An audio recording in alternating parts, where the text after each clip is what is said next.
Hello అండి, అందరికీ నమస్తే. Welcome back to our channel Sunitha talks. అందరూ ఎలా ఉన్నారు? బాగున్నారు? నేను చాలా బాగున్నాను. మీ అందరూ ఎలా ఉన్నారు? ఏం చేస్తున్నారు? కామెంట్ చేయండి మర్చిపోకుండా అనమాట. బట్ గైస్, ఈరోజు వీడియోలో అయితే ఏంటంటే మగాడి ప్రవర్తన ఎలా ఉంటే, యాక్చువల్లీ భర్త ప్రవర్తన ఎలా ఉంటే ఏ ఆడదానికి కూడా నచ్చరు అనమాట. బట్ నేను క్లియర్గా చెప్పేస్తాను పాయింట్స్ ఏంటి అనేది. అబ్బాయిలు మీలో ఏ క్వాలిటీస్ ఉంటే ఖచ్చితంగా మానేసుకోండి. ఎందుకంటే మీ లైఫ్ పార్ట్నర్తో మీరు హ్యాపీగా ఉండరు. గుర్తుపెట్టుకోండి. యాక్చువల్లీ మీకు వచ్చే పార్ట్నర్ మంచి వాళ్ళే, బట్ మీలోనే నెగిటివ్ క్వాలిటీస్ ఉన్నాయి అన్నమాట. సో అంటే ఇలాంటి ప్రవర్తన ఉన్న ఏ మగవాడిని కూడాను అమ్మాయిలు అస్సలు ఇష్టపడరు అనమాట. గుర్తుపెట్టుకోండి. అవి ఏంటి క్వాలిటీస్ అనేవి సింపుల్గా షార్ట్కట్గా చెప్పేస్తా. ఫస్ట్ వన్, నీ లైఫ్ పార్ట్నర్ నీ పక్కనే ఉన్నప్పుడు కూడా వేరే ఆడవాళ్ళ గురించి పొగుడుతూ మాట్లాడటం అనమాట.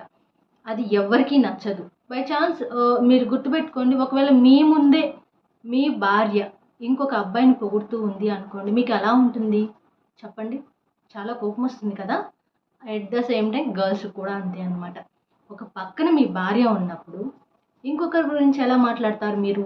ఆ అమ్మాయి చూడు ఎంత బాగుంది, ఆ అమ్మాయి హెయిర్ స్టైల్ చూడు ఎంత బాగుంది, ఆ అమ్మాయి చూడు హైట్గా ఉంది, ఆ అమ్మాయి చూడు ఎంత కలర్గా ఉంది, ఆ అమ్మాయి చూడు ఎంత పర్సనాలిటీ ఉంది. ఇలాంటివన్నీ మీరు మాట్లాడితే ఆ అమ్మాయికి కోపం దాకా ఇంకేమొస్తుంది? ఖచ్చితంగా మిమ్మల్ని హేట్ చేస్తుంది. ఆ తర్వాత మీకు తెలీదు, ఆ టైంలో వాళ్ళ మనసులో 1,00,000 ప్రశ్నలు వస్తూ ఉంటాయన్నమాట మీరు ఆ మాటలు అన్న తర్వాత. అంటే ఒకరి ముందు ఇంకొకరిని పొగట్టం అనేది చాలా రాంగ్ క్వాలిటీ అనమాట. అది యాక్చువల్ అది ఎవరికి సెట్ కాదు. బాయ్స్ అయినా ఆ ప్లేస్లో ఉన్నా కూడాను వాళ్ళకి అది సెట్ కాదు అనమాట. అస్సలు ఒప్పుకోరు వాళ్ళు. అలాగే అమ్మాయిలు కూడా అనమాట. ముఖ్యంగా అబ్బాయిల కంటే అమ్మాయిలకి కోపం ఎక్కువ వస్తుంది అలాంటి మాటలు మాట్లాడినప్పుడు. సో ఎప్పుడు మీ లైఫ్ పార్ట్నర్తో ఉన్నప్పుడు వేరే అమ్మాయిల గురించి మాట్లాడమాకండి, వేరే అమ్మాయిల గురించి పొగడమాకండి. తర్వాత మీకు ఇంటికి వెళ్ళిన తర్వాత వేరే విధంగా ఉంటుందన్నమాట. అండ్ నెక్స్ట్ వన్ వచ్చేసి, భార్య తప్పులు చిన్నవి చేసినా కూడా అవి పెద్దవిగా క్రియేట్ చేసి అవమానిస్తూ ఉంటారు కొంతమంది మూర్ఖులు. ఎలా చెప్పాలి అంటే, చిన్న చిన్న మిస్టేక్స్ అనేవి కామన్గా జరుగుతూనే ఉంటాయి అనమాట. బట్ ఆ చిన్న చిన్న మిస్టేక్స్ని కొంతమంది భూతద్దంలో చూస్తారు. పెద్ద పెద్ద మిస్టేక్స్ క్రియేట్ చేసి ప్రతిసారి ఏదైనా గొడవైనా లేదంటే వాళ్ళే పై చేయని చూపించాలి అన్నా కూడాను వీళ్ళు చేసే చిన్న చిన్న తప్పుల్ని మాట్లాడుతూ ఉంటారు, వేలెత్తి చూపిస్తూ ఉంటారు, ప్రతిసారి అవమానించినట్లుగా మాట్లాడుతూ ఉంటారు కొంతమంది అబ్బాయిలు. గైస్, అలాంటివి చెయ్యమాకండి. మీ లైఫ్ పార్ట్నర్తో మీరు ఎవరైతే హ్యాపీగా బ్రతకాలి, హ్యాపీగా లీడ్ చేయాలి అనే ఆలోచన ఉన్న వాళ్ళు ఎప్పుడూ కూడాను ఇలా బిహేవ్ చేయమాకండి. మీరు బిహేవ్ చేస్తాము, మా ప్రవర్తన ఇంతే, మేము ఇలాగే ఉంటాము అంటే ఆ తర్వాత మీ లైఫ్ పార్ట్నర్ ఎవరైతే ఉంటారో వాళ్ళకి మనసులో మీ మీద ఒక బ్యాడ్ ఒపీనియన్ స్టార్ట్ అవుతుంది అనమాట. సో అలా స్టార్ట్ అయింది అంటే వాళ్ళ ప్రవర్తనలో కూడా మార్పు వచ్చేస్తుంది. ఆటోమేటిక్గా మీతో మాట్లాడే విధానం మారిపోతుంది, మీతో ఉండే ప్రవర్తన మారిపోతుంది, మీ మీద అసహ్యం కలుగుతుంది, మీతో టైం స్పెండ్ చేయాలన్న కోరిక కూడా అమ్మాయిలకి చచ్చిపోతుంది. అండ్ థర్డ్ వన్ వచ్చేసి, అమ్మాయిల పేరెంట్స్ గురించి తక్కువ చేసి మాట్లాడటం. ఇది చాలామంది అబ్బాయిలకు ఉన్న ఒక బ్యాడ్ క్వాలిటీ అనే చెప్పుకోవాలి. అండ్ మాటకి ముందు ఏదైనా గొడవ అయితే పేరెంట్స్ టాపిక్ చాలామంది తీసుకొస్తూ ఉంటారు అనమాట. యాక్చువల్లీ అవసరం లేదు. ఎందుకంటే ప్రాబ్లం మీది, సొల్యూషను మీదే. మీరు కొట్టుకుంటారో, తిట్టుకుంటారో, ముద్దు పెట్టుకుంటారో అది మీ పర్సనల్, మీ ఇద్దరి మధ్య ఉండాలి. అంతేకాని ఇంకో పర్సన్ ఎంటర్ చేయకూడదు. అది ఫ్యామిలీలో వాళ్ళైనా, బయట వాళ్ళైనా, ఈవెన్ పేరెంట్స్ అయినా సరే ఖచ్చితంగా వాళ్ళ టాపిక్ అసలు రాకూడదు అనమాట. ఎందుకంటే అంటే నేను ఎందుకు చెప్తున్నానంటే, రిలేటెడ్గా చాలామంది ఇలా ఇలా అంటున్నారు. యాక్చువల్లీ నాకు చాలామంది గర్ల్స్ చెప్తూ ఉంటారు, అక్క మా లైఫ్లో ఏదన్నా గొడవ అయితే చాలు మా పేరెంట్స్ని తిడుతూ ఉంటారు, అదేంటి అసలు వాళ్ళకేం సంబంధం ఉంది, వాళ్ళని ఎందుకు తిడుతున్నారు అక్క అని అడుగుతూ ఉంటారు నన్ను. యాక్చువల్లీ అవసరం లేదు. అంటే మేబీ ఆ మగవాళ్ళు కొంతమంది ఒక చీప్ మెంటాలిటీ వల్ల అలా మాట్లాడతారు. అండ్ నెక్స్ట్ వన్ వచ్చేసి, మగవాళ్ళు కొన్ని నిజాలు దాచిపెట్టడం, అలాగే భార్యని గౌరవం లేకుండా మాట్లాడటం అనమాట. ఇలాంటివి చేస్తున్నారా? సో అంటే కొంతమంది ఏంటి అంటే, ఐ థింక్ వాళ్ళ ఇంట్లో నేనే మెయిన్ కదా, నేను లేకపోతే ఏం జరగదు కదా, నేనే మెయిన్ హెడ్ కదా అనే అనే వేలో థింక్ చేస్తూ ఉంటారు కొంతమంది. సో అండ్ కొన్ని కొన్ని విషయాలు కూడా పార్ట్నర్ దగ్గర దాచిపెడుతూ ఉంటారు అనమాట. దాచిపెట్టడం అనేది పక్కన పెట్టేస్తే, మెయిన్గా వచ్చేసి వాళ్ళకి రెస్పెక్ట్ కూడా ఇయ్యరు కనీసం కొంతమంది. ఎంత బ్యాడ్ మెంటాలిటీ అప్పుడు తెలుస్తుంది. ఇప్పుడు మీరు ఒకరి పేరెంట్స్ గురించి మాట్లాడుతున్నారు, ఒక మీ పేరెంట్స్ గురించి మరి అమ్మాయి ఏమనుకుంటుంది?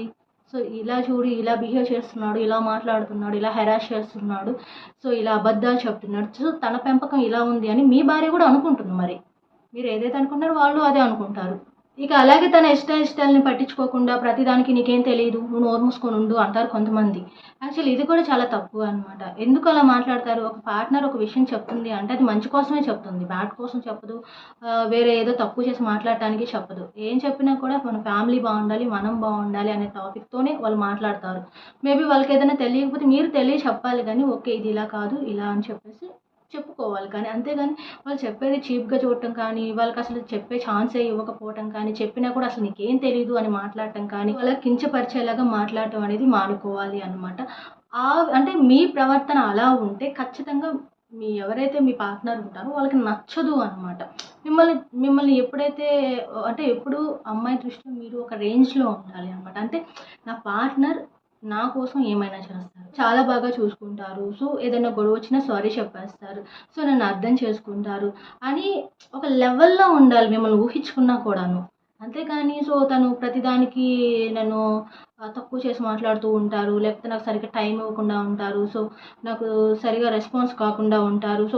అని ఒక చీప్ భావన రాకూడదు అనమాట. అది రాకుండా చూసుకోవాల్సిన బాధ్యత మీదే. మీ చేతుల్లోనే ఉంది. గుర్తుపెట్టుకోండి మీ లైఫ్ పార్ట్నరు మంచిగా ఉండాలా? లేకపోతే మీతో ఆహ్, దూరంగా ఉండాలా? లేకపోతే వాళ్ళు మిమ్మల్ని అసహ్యించుకునేలా ఉండాలా? లేదా మిమ్మల్ని ప్రేమించుకునేలాగా ఉండాలా? అనేది కేవలం అబ్బాయిలు మీ చేతుల్లోనే ఉంది.